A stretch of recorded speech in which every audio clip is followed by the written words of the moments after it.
بسم اللہ الرحمن الرحیم ان اللہ وملائکتہ یصلون علی النبی یا ایھا الذین آمنوا صلوا علیہ وسلموا تسلیما صلی اللہ علیہ وآلہ صلی اللہ علیہ وسلم صلاۃ و سلام علیک یا رسول اللہ صلی اللہ تعالی علیہ وسلم۔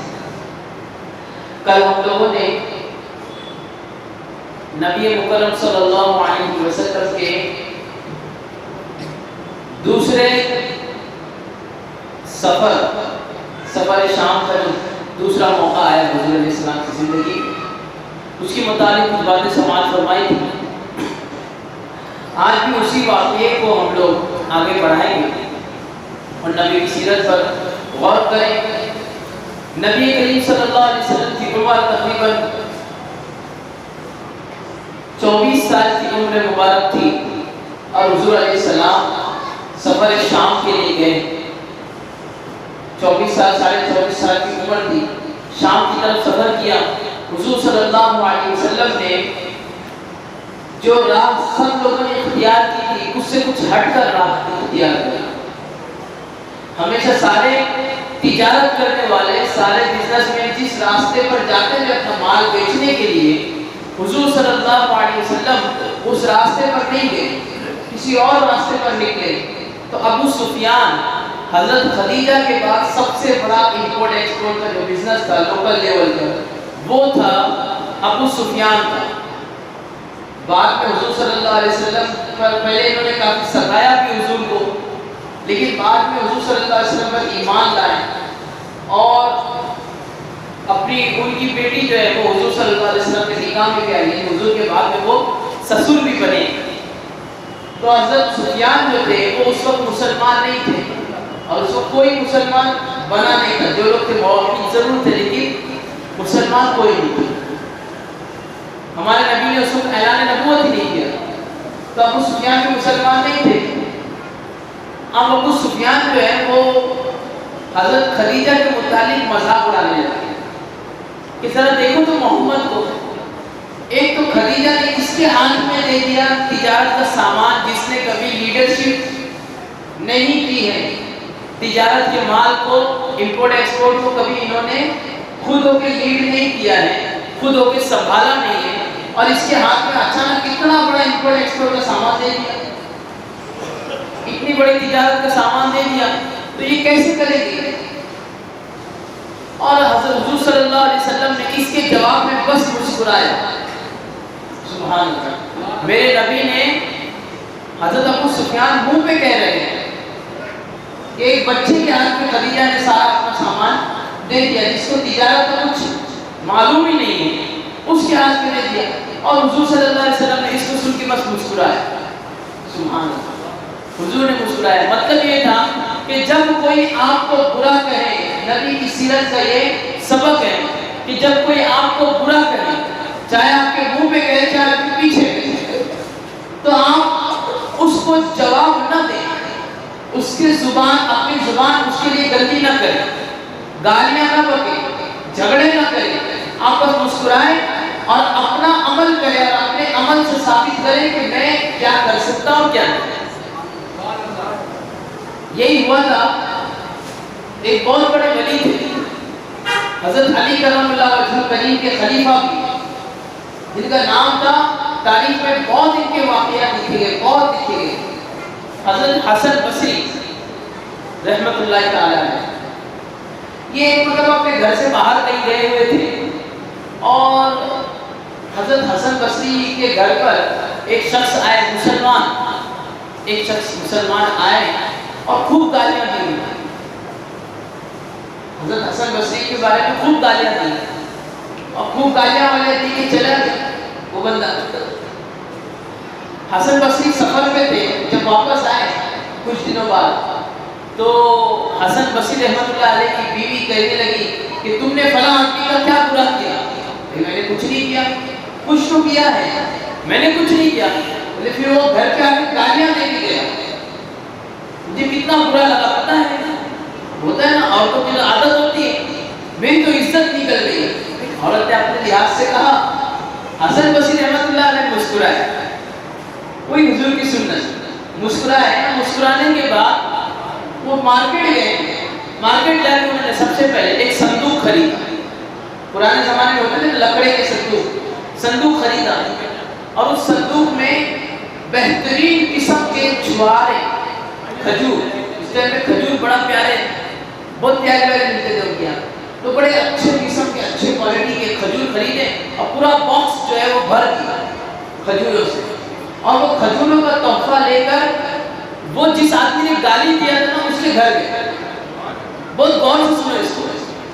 جس آدمی نے چند دنوں پہلے خوب گالیاں دی تھی اس کے گھر گئے، تحفہ لے کے گئے، پورا گفٹ سے بھرا ہوا ایک باکس لے کر گئے.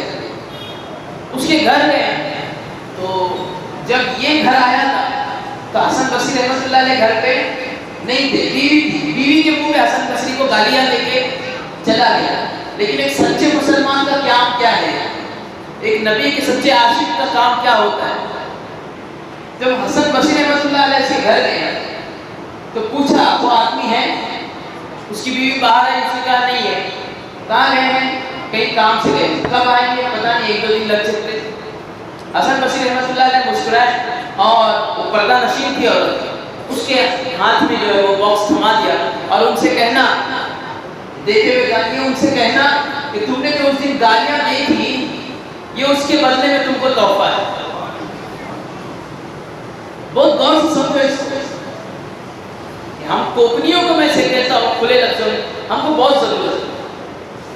میں اور جگہوں کی بات اس لیے نہیں کہتا کہ میں جس برادری سے ہوں، نبی کی سیرت یہ سکھاتی ہے سب سے پہلے اپنی برادری کو بتایا جائے کہ اسلام اور ایمان کس طرح، اخلاق کس کو کہتے ہیں. تو حضور صلی اللہ علیہ وسلم، کوئی آپ کو برا کہے نا، بہت آسان ہے کہ آپ اس کو برا کہیں، بہت آسان ہے. کوئی آپ کو گالی دے تو نیچر کیا ہے انسان کا؟ نیچر نہیں پلٹ کے کیا کرے گا؟ آپ کا جو نیچر ہے وہ پلٹ کے کیا کرے گا؟ کہتے ہیں نا بھائی جیسے کو تیسا ہے. لوگ ایسے ٹائپ پہ مثال دیتے ہیں جیسی روح ویسا فرشتہ. روح اور فرشتے کی مثال یہاں فٹ کرنا غلط ہے. زندگی جینے کے اصول و ضوابط کے نبی نے الگ بتائے ہیں اور مرنے کے اصول و ضوابط الگ بتائے ہیں. میرے نبی نے کہا جب دنیا کے اندر آپ کو کوئی برا کرے، برا کہے، برا کرے آپ کے ساتھ، تب بھی آپ اس کے ساتھ اچھائیاں کرو، تب آپ کی روح پاک ہوگی اور تب جا کر یہ مقولہ آپ کے اوپر فٹ آئے گا جیسی روح ویسا فرشتہ. یعنی آپ کی روح پاک تو آپ کے لیے فرشتہ بھی پاک انداز سے ہوگا، کم سے کم تکلیف میں آپ کی روح کم سے ہوگی. حسن بصری رحمۃ اللہ علیہ نے نبی کی سنت پر عمل کرتے ہوئے اس کو کھجوروں کا گفٹ، کھجوروں کا باکس گفٹ کیا اور ریٹرن آ گئے، اپنے گھر چلے آئے. وہ بندہ 2-3 دن کی جو بات اس کی بیوی نے کہی تھی، اتفاق کیے اسی دن وہ بندہ شام میں اپنے گھر پہنچا اور اس کی بیوی حسن بصری رحمۃ اللہ علیہ کی بیوی جب حسن بصری گھر آئے تھے تو چلا رہی تھی، ڈانٹ رہی تھی، چلا رہی تھی، ڈانٹ رہی تھی اپنے شوہر کو کہ تم نے فلاں بندے کا برا کر دیا، یہ کر دیا، اور جھگڑے کے اتر آئی تھی. لیکن ایک مسلمان کا عمل ایسا ہونا چاہیے، حسن بصری سکھا رہے ہیں کہ مسلمان کا عمل ایسا ہونا چاہیے کہ ہر ایک کے گھر میں خوشیاں بٹے. اس کی بیوی، اس کا شوہر، اس کے ماں باپ اور سسر اور داماد ہے نا، سسر اور ساس اور بہو آپس میں جھگڑے نہ کریں. ایک مسلمان کو دوسرے کے گھر میں خوشیاں ڈالنی چاہیے. حسن بصری رحمۃ اللہ علیہ نے اس کے گھر گفٹ دے کے آئے. وہ بندہ شام کو گھر لوٹ گیا. جب گھر لوٹا اس کی بیوی جو ہے وہ بہت خوش تھی. پتہ ہے آپ کو وہ حسن بصری جس کو آپ نے چند دنوں پہلے گالیاں دی تھی نا، وہی حسن بصری رحمۃ اللہ علیہ ابھی اپنے گھر آئے تھے صبح میں اور یہ ایک گفٹ کا باکس انہوں نے دے کر دیا. تو وہ ہم سے ڈر گئے. کیا کہتی ہے وہ؟ آپ جو اس دن جا کے گالیاں لے کے آئے تھے نا تو وہ ہم سے ڈر گئے اور ڈر کے مارے ہم کو منانے کے لیے انہوں نے یہ گفٹ دیا. بیوی یہ کہہ رہی ہے. شوہر سمجھدار تھا. شوہر کہتا ہے نہیں، حسن کو دیکھ کر لگتا نہیں کہ وہ کسی سے ڈر جائے، کیونکہ نبی کا عاشق ڈرا نہیں کرتا، اللہ کا سچا غلام ڈرا نہیں کرتا، اور وہ اللہ کے غلاموں میں ہے. بھلے وہ کیسا بھی ہو پر وہ اللہ کے غلاموں میں ہے. وہ نبی کے سچے عاشقوں میں وہ ڈرا نہیں کرتا. کچھ اور بات ہوا، انہوں نے اس کے وہ سارا باکس، ابھی کھجوریں کھائی نہیں گئی،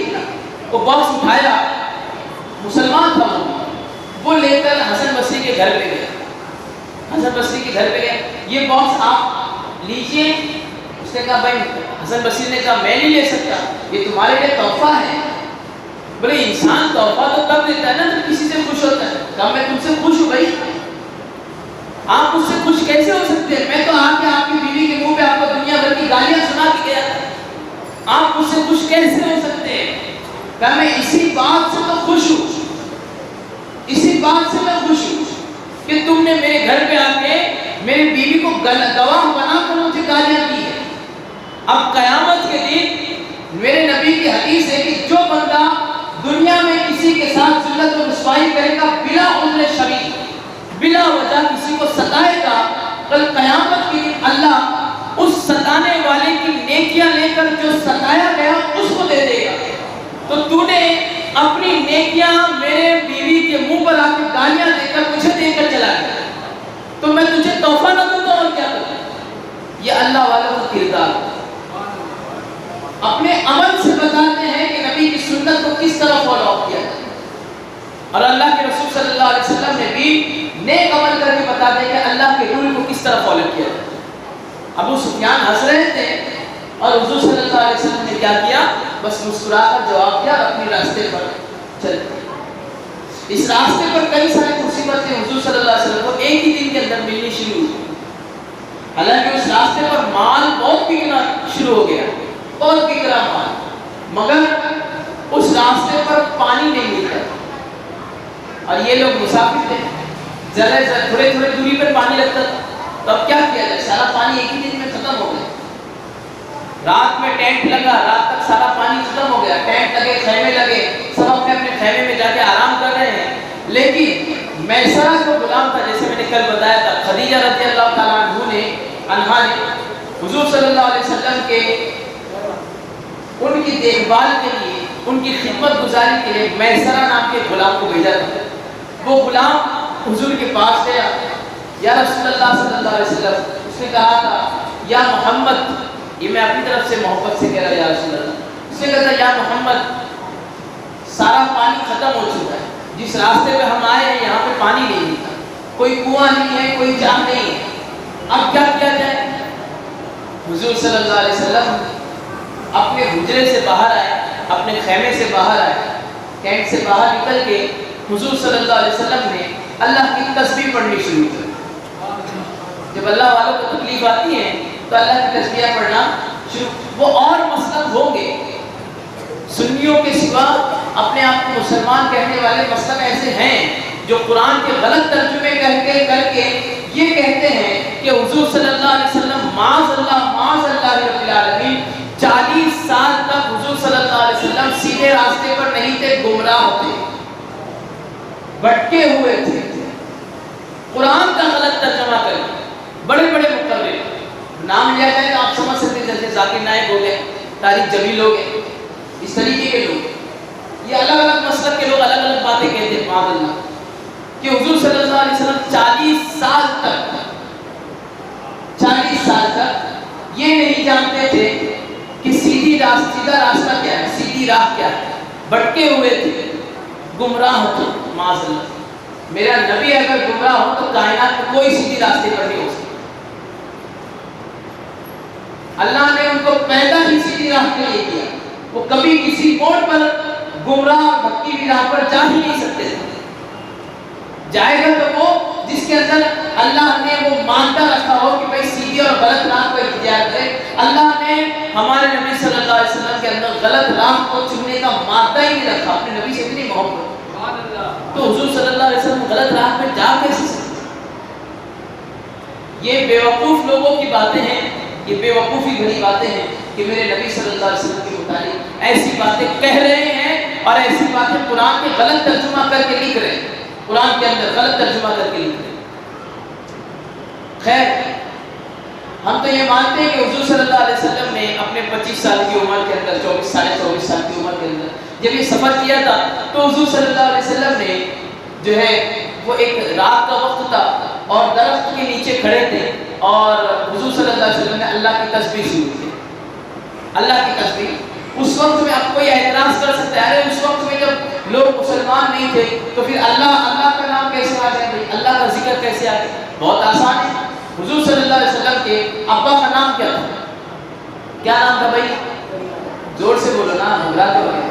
کیا نام تھا؟ آواز نہیں آ رہی، زور سے بولو. حضرت عبداللہ رضی اللہ عنہ. بولو. تو عبداللہ اللہ کا بندہ، یہ نام کیسے آ گیا؟ وہ جانتے تھے اللہ کو، وہ مانتے تھے اللہ کو، لیکن جس طریقے سے ماننا چاہیے اس طریقے سے نہیں مانتے تھے، اور اسی طریقے کو بتانے کے لیے محمد رسول اللہ پیدا کیے. تو کوئی یہ اعتراض نہیں کر سکتا کہ اس وقت میں اللہ کا نام کیسے معلوم. بہت نام تھے بھائی اللہ کے. عبد مناف، مناف اللہ کا نام، تو عبد مناف، مناف کا بندہ. حضور کے دادا کا نام نہیں ہے عبد مناف. یہ جو عبداللہ وغیرہ نام تھے پہلے سے لوگ جانتے تھے اللہ رب العزت کو، لیکن غلط راستے سے غلط طریقے سے مانتے تھے. اسی لیے حضور صلی اللہ علیہ وسلم نے آپ کو صحیح طریقہ بتایا کہ اللہ کو کیسے ماننا. حضور نے وہاں ایک درخت کے نیچے کھڑے ہو کر تسبیح پڑھنی شروع کی.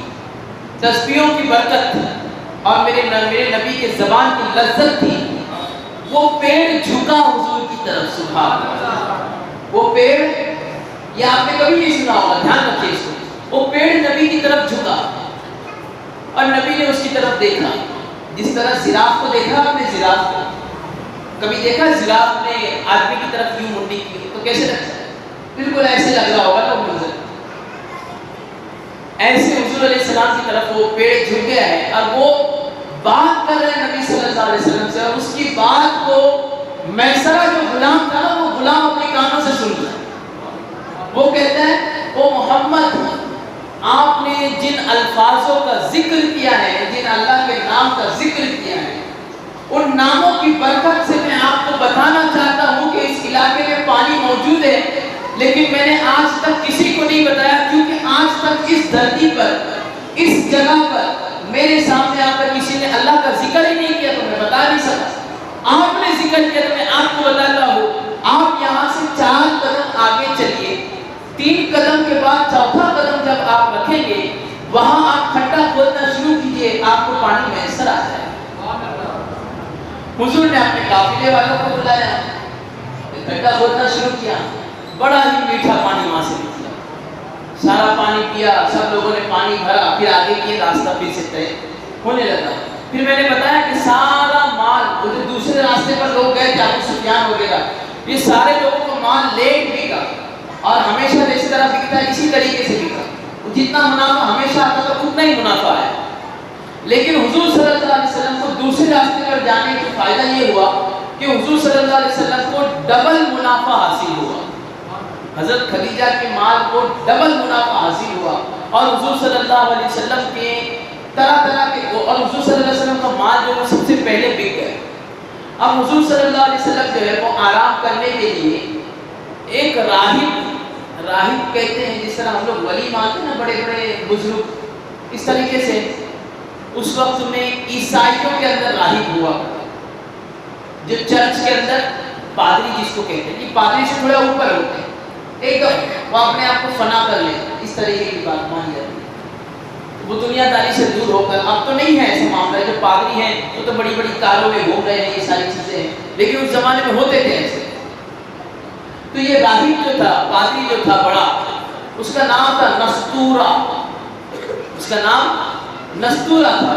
نستورہ راہب کے سب لوگ گرجے کے اندر جا کر رکے، چرچ کے اندر رکے، اور جو قافلے والے تھے چرچ کے اندر رکے، اور جو نہیں مانتے تھے چرچ کو، یہودی جو تھے یا اس طریقے کے جو تھے، وہ لوگ کیا کیے، چرچ کے باہر کے علاقے میں رکے. چرچ کے باہر کے علاقے میں، جس کو برآمدہ آنگن ہم لوگ کہتے ہیں، آنگن میں رکے. لیکن میرے نبی صلی اللہ علیہ وسلم کی شان یہ ہے کہ حضور علیہ السلام نہ چرچ کے اندر جا کر رکے، اور نہ چرچ کے وہ چھجے کی چھاؤں کے نیچے، اس آنگن کے چھت کی چھاؤں کے نیچے رکے، بلکہ حضور علیہ السلام نے اللہ کے سوا کسی اور کی پوجا کرنے والی جگہ کو پسند ہی نہیں کیا. اور حضور وہاں سے نکل کر دھوپ میں آ کر ایک درخت تھا اس نستورہ کے چرچ کے باہر، وہ ایک درخت تھا، درخت کے پاس حضور علیہ السلام آ کر اپنے ہاتھ کو یوں ایسے نیچے ٹیک دے کر آرام سے لیٹ گئے. جب حضور علیہ السلام لیٹے نا تو اس وقت دھوپ کولی تھی، ایک دم کولی دھوپ تھی. کولی دھوپ سمجھتے ہیں کیا؟ کولی دھوپ سمجھتے ہیں نا؟ کولی دھوپ کے بڑے فائدے ہیں. کولی دھوپ کے بالکل جب دھوپ نکل رہی ہو نا اس وقت کے بڑے فائدے ہوتے ہیں. تو حضور علیہ السلام جا کر لیٹے جب تھے نا تو وہ درخت کا سایہ جو تھا حضور علیہ السلام اس سائے میں برابر جا کر لیٹ گئے. ٹھیک ہے. حضور نے آنکھیں بند کی، آنکھیں بند کی ہوئی تھی، آرام کر رہے تھے. جیسے جیسے سورج اوپر آ رہا ہے اس طرف حضور علیہ السلام لیٹے ہوئے اور ادھر سے سورج اوپر آ رہا ہے اور وہ درخت کی چھاؤں جو ہے وہ پیچھے ہونی چاہیے کہ نہیں ہونی چاہیے؟ آپ سمجھ رہے ہیں؟ یہ سامنے ابھی یہ رکھا ہوا ہے. ٹھیک ہے. اگر میں یہاں سے سورج نکل رہا ہے میں یہاں اس کی آڑ لے کر سویا ہوں اور سورج اوپر آتا جائے تو اس کی چھاؤں دور ہوتی جائے گی، برابر ہے. لیکن کمال یہ تھا کہ تقریباً 11:30 12 بج گئے اور دھوپ پوری چھا گئی، سورج اوپر آ گیا. سارے جگہوں نے سارے جو چھاؤں تھی ہر چیز کا جو شیڈو تھا وہ دور ہوتا گیا. لیکن جو چھاؤں کے نیچے حضور علیہ السلام لیٹے تھے نا اس درخت کے، وہ درخت کی چھاؤں ویسی کی ویسی حضور علیہ السلام پہ پڑی، وہ ہٹی نہیں حضور کے اوپر سے. وہ درخت نے اپنی چھاؤں اپنا شیڈو اس کے اوپر سے ہٹایا، نبی علیہ السلام کے جسم مبارک کے اوپر سے نہیں ہٹایا. اب نستورہ جو تھا وہ اپنے چرچ سے باہر نکلا، راہب زمانے کا، اور وہ صحیح تھا. راہب وہ صحیح تھا، وہ غلط نہیں تھا، اس کی تعلیمات صحیح تھی. اللہ نے جو اس وقت میں سچا انجیل اتارا تھا اس نے اس کو پڑھا تھا، اس کے مطابق وہ بالکل صحیح عمل کرتا تھا. نستورہ اپنے چرچ سے باہر نکلا. باہر نکل کر نستورہ نے دیکھا کہ ایک نوجوان ہے بالکل 24-25 کی عمر کا اور وہ لیٹا ہوا ہے. اس کی شان یہ ہے کہ اس کے اوپر درخت نے اپنی فطرت کے سوا، اپنے فطرت کے الٹ جا کر حضور کے اوپر اپنی شیڈو، اپنا چھاؤں ڈالی ہوئی. تو نستورہ نے حضور کے قریب جانے کی کوشش کی تو جو میسرہ غلام تھا نا خدیجہ کی طرف سے بھیجا ہوا، وہ دوڑتے ہوئے گیا. کیا بات ہے؟ نستورہ کو روکا، کیا بات ہے؟ تو نستورہ راہب کیا کہتا ہے؟ یہ کون ہے بھائی؟ کہا یہ عرب کی مکے کی شان محمد ہے. میسرہ نے کیا کہا تھا جملے؟ یہ مکہ کی شان محمد ہے. بھئی یہ قریش سے ہے کیا؟ آپ نے شان کہا یہ قریش سے ہے؟ جی ہاں یہ قریش سے ہیں. قریش سے تو اور بھی لوگ ہیں یہاں، لیکن شان کہنے کے پیچھے قریش وجہ نہیں تھی. قریش ایک بڑا خاندان، اس لیے نستورہ نے سمجھا سے قریش کی بات ہوئی تو کہا قریش سے ہیں لیکن قریش سے اور بھی لوگ ہیں.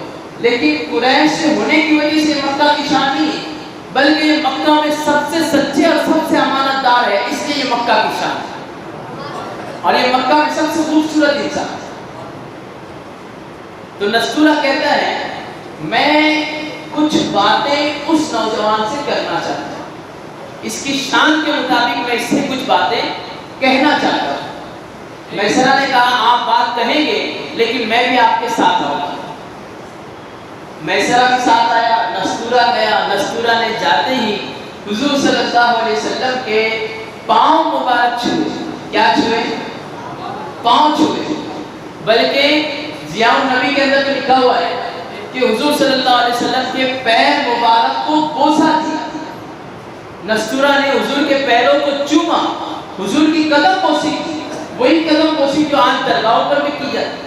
لیکن ہم لوگوں کے طریقے کار بدل گئے ہیں، اس وقت کے طریقے کار الگ ہو جاتے. تو وہ جھکا اور حضور علیہ السلام کے انگوٹھے مبارک کو چوما. حضور نے آنکھیں کھولی. کون؟ نستورہ نے کہا میں آپ کے متعلق کچھ بات معلوم کرنا چاہتا ہوں. بھائی پوچھئے. میں پوچھنا نہیں چاہتا ہوں، کچھ دیکھنا چاہتا ہوں، آپ دکھائی. حضور نے کہا کیا دیکھنا چاہتے ہیں؟ کہا آپ ذرا اپنے کرتے کو کھولیے، کرتے کو اٹھائیے، میں پیچھے کچھ دیکھنا چاہتا ہوں. آپ کی حضور صلی اللہ علیہ وسلم نے اپنے کرتے مبارک کو اٹھایا تو پیٹھ کے اوپر حضور کے مہر نبوت تھی. کیا تھی؟ جس کے اوپر محمد الرسول اللہ، اللہ نے پیدائشی طور پہ. اس کو کیا کہتے ہیں؟ مہر نبوت. نبوت کی مہر، نبی ہونے کی مہر. لوگ کہتے ہیں حضور 40 سال کے بعد نبی کہتے ہیں. کیا کہتے ہیں؟ حضور 40 سال کے بعد نبی بنے. ارے میرے رب نے نبوت کی مہر دے کر کسی نبی کو پیدا نہیں کیا، لیکن نبوت کی مہر دے کر محمد رسول اللہ کو پیدا کیا. آپ کیا کہتے ہو یار کہ حضور علیہ السلام 40 سال کے بعد نبی بنے؟ خیر، حضور علیہ السلام کو جیسے ہی اس نے مہر نبوت کو دیکھا، واپس حضور علیہ السلام کے پیر پکڑ لیے اور پیر پکڑ کے کہتا ہے اشہد ان لا الہ الا اللہ واشہد ان محمد رسول اللہ. حضور صلی اللہ علیہ وسلم یہ دیکھ کر حیران ہے، ایک دم سے حیران. کیا کہہ رہے ہو؟ کیا کہہ رہے ہو؟ میسرہ کی آنکھیں تو پھٹ گئی. میسرہ یوں دیکھنے لگا. انہوں نے کہا نستورہ نے کہ اگرچہ آپ نے ابھی تک اپنے نبی ہونے کا اعلان نہ کیا ہو، لیکن میں جانتا ہوں میں نے توریت اور انجیل کے اندر جو نشانیاں پڑھی ہیں آخری نبی کی، وہ ساری نشانیاں میں نے آپ کے اندر پا لی. اور ایک مزے کی بات بتاؤں، میں نے جیسے ہی اس درخت کے نیچے آپ کو لیٹا ہوا دیکھا، میں فوراً آپ کی طرف چلنے لگا. وجہ یہ ہے اس درخت کے نیچے کبھی اللہ کے نبی کے سوا کوئی اور آ کر بیٹھا ہی نہیں. یہ درخت بنا ہی اللہ کے نبیوں کے آرام کے لیے. تو میں نے آپ کو دیکھ کر سمجھ لیا کہ آپ ضرور آخری نبی ہوں گے. اور پھر میسرہ سے کہا، غلام سے، وہ میسرہ جان لو یہ محمد رسول اللہ ہے، یہ آخری نبی ہے. اللہ اسی کے اوپر اپنی نبوت کا سلسلہ ختم فرمائے، تم اس کی بہت خدمت کرنا. اب میسرہ جو پہلے سے خدمت گزاری کے تھا، طرح طرح کے اس نے اچنبے والی چیزیں، حیرت کن چیزیں دیکھی تھی کہ میسرہ جب چلے، حضور صلی اللہ علیہ وسلم جب چلے تو میسرہ دیکھے کہ بھئی 2 فرشتے ان کے اوپر سایہ کیے ہوئے اپنے پروں سے. کبھی دیکھتا ہے کہ بادل کا ٹکڑا ساتھ ساتھ میں چلتا ہے، کبھی دیکھتا ہے کہ جہاں پانی نہیں وہاں بھی پانی نکل آ رہا ہے، کبھی دیکھتا ہے کہ ایسے ویران علاقے میں مال بک رہا ہے جہاں پر لوگوں کے خریدنے کی کوئی امید ہی نہیں، وہاں بھی ڈبل بھاؤ کے اندر مال بک رہا ہے. خیر، حضور صلی اللہ علیہ وسلم نے یہ سارا معاملہ ختم ہوا تو حضور صلی اللہ علیہ وسلم نے واپسی کا سفر ہوا. سارا قافلہ ساتھ میں تھا، جو لوگ گئے تھے ابو سفیان یہ وہ سارے لوگ سب واپس آ رہے تھے. اور واپسی میں بھی وہی حالت تھا، جب بھی دھوپ ہوتی تھی تو بادل کا ٹکڑا حضور کے اوپر چھا جاتا تھا اور چھاؤں کرتا تھا. اور کبھی بادل نہ ہو تو 2 فرشتے اپنے پروں کو پھیلا کر حضور کے اوپر چھاؤں کرتے تھے اور کوئی اور اس چیز کے اوپر دھیان ہی نہیں دیتا تھا، صرف ایک میسرہ ہی بار پر نظر اٹھا کے دیکھتا تھا. اللہ نے کسی اور کے دل کے اندر یہ بات نہیں پیدا کی کہ اس وقت ہوتا ہے کہ نہیں ہوتا ہے. ہم لوگ بھی دیکھو نا، روزانہ باہر نکلتے، کتنے لوگ ایسے جو روزانہ چاند کو دیکھتے ہیں؟ ذرا ہاتھ اٹھائے کرو، روز چاند کو دیکھتے ہے کوئی نہیں نا. چاند ہم مانتے ہیں سب سے خوبصورت چیز ہے کہ نہیں؟ ماں باپ ہیں تب اپنے بچے سے کہتے ہیں میرے جگر کا ٹکڑا چاند سب ٹکڑا، کہتے کہ نہیں کہتے؟ میاں بیوی ہے تو ایک دوسرے کے لیے کیا چاند توڑ لاؤں گا ستارے، سارے مانتے ہیں ہے کہ نہیں؟ اگر کوئی ولیوں کا عاشق ہے تو وہ کیا کہتا ہے؟ یوں لگتا ہے کہ ولیوں کا چہرہ جیسے چاند کا صحرا، کہتے کہ نہیں کہتے؟ نبی کا کوئی عاشق ہے تو کیا کہتا ہے؟ حضرت انس بن مالک رضی اللہ تعالیٰ عنہ کہا کرتے تھے میرے رسول کا چہرہ دیکھ کر مجھے ایسا لگتا تھا جیسے چاند حضور کے چہرے کے اندر تیر رہا. تو ہر کوئی چاند کی مثال محبت سے لیا کرتا ہے، لیکن پھر بھی ہم لوگ روزانہ چاند کو دیکھتے ہیں کیا؟ نہیں دیکھتے، کبھی مشکل سے. ارے روز کی بات چھوڑ دو، یہاں دیکھو ہر بار چاند کے لیے لفڑے ہو جاتے ہیں. رویت ہلال کمیٹی کو فون کرے ہیلو بھائی چاند ہوا نہیں ہوا؟ ہماری بات ہمیشہ پریشان، چاند ہوا کہ نہیں ہوا؟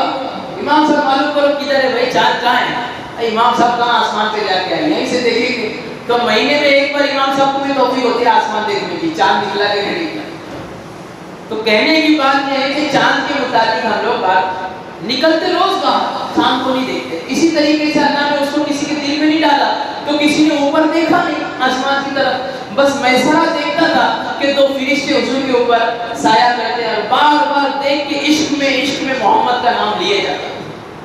خیر، ابھی میسرہ کے دل کے اندر یہ بات بار بار آنے لگی کہ کب مکہ آئے گا، کب مکہ آئے گا، اور میں اپنی مالکین کو جا کے خدیجہ کو جا کے بتاؤں گا او محمد تو اتنی شان والا، او محمد تو اتنی شان والا.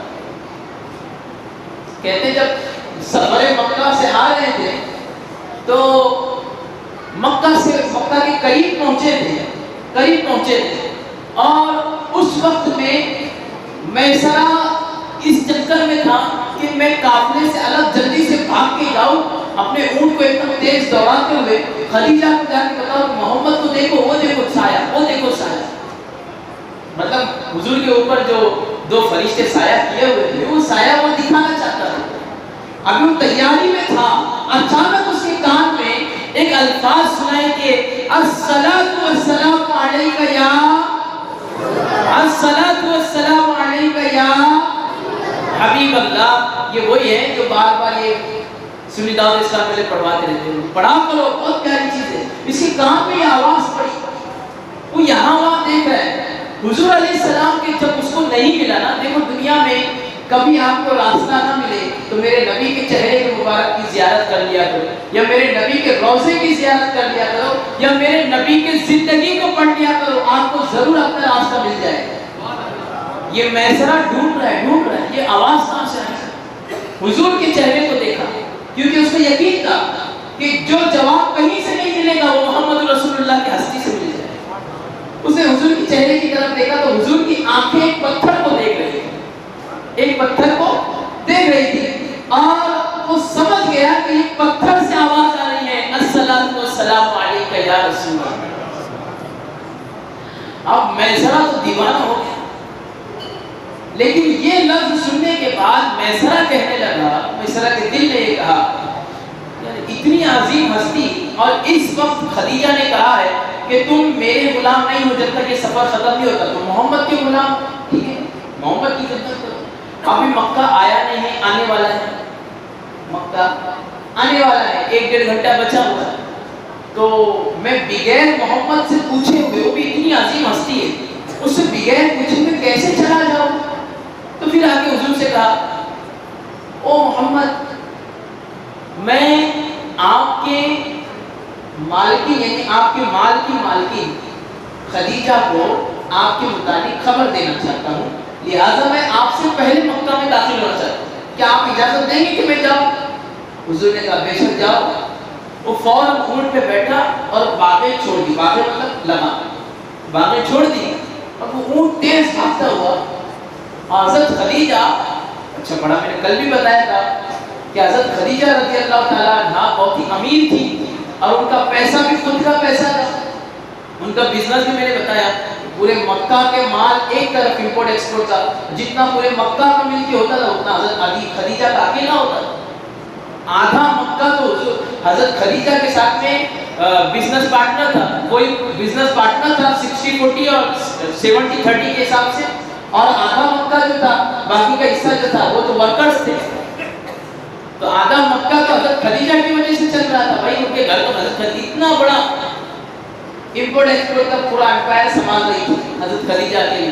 تو گھر بھی بڑا عالی شان تھا، ڈبل فلور والا، نیچے ایک اوپر ایک. تو اوپر کے لان میں بیٹھ کے حضرت خدیجہ کوئی پتہ نہیں، جیسے ہم لوگ ہوتا ہے نا چائے کی سپ لے رہے ہوں، کوئی جوس پی رہے، حضرت خدیجہ بھی ایسی کچھ کر رہی ہوں گی. اور وہ فوراً جو ہے میسرہ اس نے جا کے گھر کے اندر دیکھا حضرت خدیجہ نہیں بھی، تو سمجھ گیا اوپر لان میں ہوگی. لان میں پہنچا، لان میں پہنچ کر بتایا میں آپ کو کچھ دکھانا چاہتا ہوں، آئیے آئیے آئیے. اور اس زمانے میں نے کہا کہ ابھی تو یہ ہے نا کہ جیسے آپ مسجد کی ٹیرس پہ چلے جائیں یا اپنے بلڈنگز کی ٹیرس پہ چلے جائیں اور آپ باہر دیکھیں تو اگر کوئی آنے والا ہے تو بلڈنگ کے نیچے تو دکھے گا، 1-2 گلی پیچھے تو دکھے گا بھی نہیں، کیونکہ گھر اور آبادیاں اتنی ہیں. اس زمانے میں آبادیاں اتنی نہیں تھی، تو کوئی آدھا گھنٹہ پونا گھنٹے کی دوری سے بھی آ رہا ہونا تو دیکھنے والا دیکھ لیتا تھا کہ کوئی آ رہا ہے. سمجھ رہے آپ؟ یہ حالات تھے. اب دین کا وقت تھا، میسرہ کے ساتھ میں حضرت خدیجہ، میسرہ کی دوری پہ کھڑا ہے، حضرت خدیجہ نقاب میں ہے اور کھڑی ہوئی ہے اور دیکھ رہی ہے کہ بھئی میرا قافلہ واپس آ رہا ہے. دیکھ رہی ہے سارا قافلہ آگے آگے چل رہا ہے. ان سے تھوڑا ہٹ کے سیدھی طرف میں ایک شخص اکیلا آ رہا ہے، اونٹ پہ بیٹھ کر. اور اس کے اونٹ کے اوپر دو فرشتوں نے اپنے پر پھیلا کے اس کے اوپر سایہ کیا. حضرت خدیجہ دیکھ کر فوراً میسرہ سے کہتی ارے یہ محمد ہے کیا؟ سبحان اللہ. پوچھا نہیں، یقین سے کہا یہ محمد ہے کیا؟ میسرہ نے کہا ہاں یہ محمد ہے. دیکھو تو اس کی شان کیا ہے.